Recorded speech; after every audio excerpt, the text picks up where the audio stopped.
Assalamualaikum warahmatullahi wabarakatuh. Teman-teman, mudah-mudahan kita semuanya diberikan kesehatan oleh Allah Subhanahu wa taala. Nah, pada kali ini saya akan menjelaskan bagaimana cara meruqyah diri sendiri. Sebelum menjelaskan cara meruqyah diri sendiri, saya akan jelaskan apa itu ruqyah. Ruqyah itu adalah metode pengobatan dengan cara membacakan doa-doa atau membacakan ayat suci Al-Quran. Kemudian apa manfaatnya ruqyah itu? Manfaat yang pertama adalah kalau orang yang setelah diruqyah, dia akan lebih tenang hatinya, dan dia akan tenang dalam menjalani kehidupan sehari-hari, tidak mudah stres, tidak mudah depresi, karena ada pengaruh dari setan. Yang kedua adalah lebih fokus. Jadi orang yang sudah diruqyah itu lebih fokus dalam belajar, fokus dalam pekerjaan, si pikirannya itu tidak ada yang mengganggu. Kemudian yang ketiga adalah ibadahnya tidak ditunda-tunda atau tidak malas dalam beribadah. Jadi kalau orang yang malas beribadah, berarti dia itu harus diruqyah. Kemudian siapa saja orang yang perlu diruqyah itu?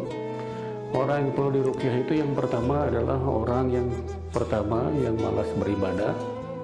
Biasanya dinanti-nanti, akhirnya tidak mau beribadah. Kemudian yang kedua, tidak suka dengan suara azan. Jadi orang yang panas atau tidak suka dengan suara azan, maka orang tersebut harus wajib diruqyah. Yang ketiga adalah orang yang pemarah, orang yang emosional, emosinya besar, kemudian masalah sedikit aja di rumah tangga atau dengan temannya langsung marah meledak-ledak. Nah, yang meledak-ledak itu harus diruqyah. Kemudian selanjutnya adalah orang yang selalu ingin berbuat maksiat, ingin korupsi, ingin mabuk, ingin berzina dan sebagainya, maka orang tersebut perlu untuk diruqyah. Dan banyak lagi sebetulnya ya orang-orang yang perlu diruqyah, karena kan setiap setan itu di dalam tubuh pasti ada. Setiap orang pasti ada setannya, maka itu harus diruqyah. Kemudian bagaimana caranya untuk meruqyah orang itu atau meruqyah diri sendiri? Meruqyah diri sendiri itu sesuai dengan tuntunan dari Nabi Muhammad SAW. Maka kita ketika sedang dalam keadaan sakit terkena sihir harus membaca 3 surah, disebut Al-Mu'awwizat, yaitu Al-Ikhlas, Al-Falaq, dan An-Nas. Namun perlu diketahui ketika membacakan surah Al-Falaq, Al-Ikhlas, Al-Falaq, An-Nas, maka kita harus membacanya dengan tenang, dengan khusyuk, tidak boleh tergesa-gesa, karena setan itu akan menertawakan kita ya ketika kita membacakan surah-surah tersebut. Kemudian selanjutnya adalah membaca Al-Kahfi ya. Surah Al-Kahfi 1 sampai 10. Sama ya, Al-Kahfi 1 sampai 10 pun dibaca dengan tenang, dengan khusyuk. Yang penting adalah khusyuk, tenang, tidak tergesa-gesa membacanya. Jadi kalau tergesa-gesa membacanya, setan itu tidak akan takut. Yang selanjutnya adalah membaca ayat kursi, itu sudah pasti ya. Membaca ayat kursi itu justru untuk meruqyah diri sendiri. Maka diperbanyak setelah sholat atau mau tidur, itu membaca ayat kursi.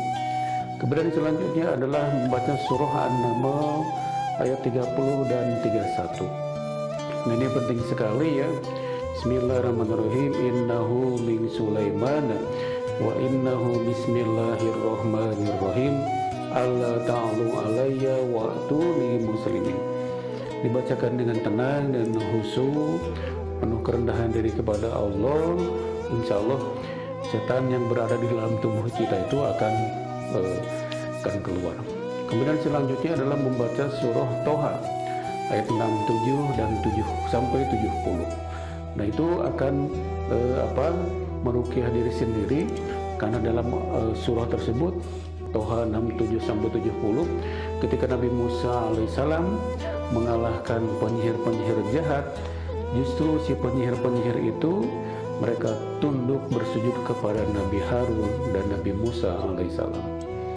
Kemudian untuk meruqyah diri sendiri itu adalah yang paling utama dengan sholat.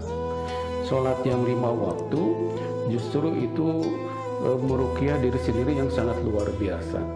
Ketika Allahu Akbar, maka kita harus khusyuk pikiran kita, hati kita kepada Allah Subhanahu wa taala. Kalau orang yang khusyuk pasti akan mengeluarkan energi yang sangat luar biasa, karena kan kita berhadapan dengan Allah langsung ya. Jadi ketika sholat langsung berhadapan dengan Allah, maka energi itu akan keluar dari dalam tubuh kita. Tapi sholatnya adalah harus dilakukan dengan khusyuk. Kalau tidak dengan khusyuk, maka setan akan tetap nempel di tubuh kita. Oleh karena itu, sesuai pengalaman saya selama 20 tahun ketika meruqyah seseorang, maka yang saya tekankan yang pertama adalah sholat 5 waktu. Sholatnya yang bagaimana? Sholatnya adalah yang khusyuk. Jadi kalau sholat itu tidak dilakukan dengan khusyuk, maka setan tetap akan menempel di tubuh kita. Bahkan ada orang yang, Pak Didik, saya sudah tahajud, kemudian sudah berzikir, kenapa banyak yang nempel di tubuh kita? Kita evaluasi sholatnya, apakah sholatnya itu sudah baik atau tidak, sudah benar ataukah tidak, sudah khusyuk ataukah tidak. Yang penting sholat kita itu harus berkualitas. Nah itulah teman-teman diantara cara meruqyah diri sendiri. Mudah-mudahan ada manfaatnya. Billahi taufiq wal hidayah. Assalamualaikum warahmatullahi wabarakatuh.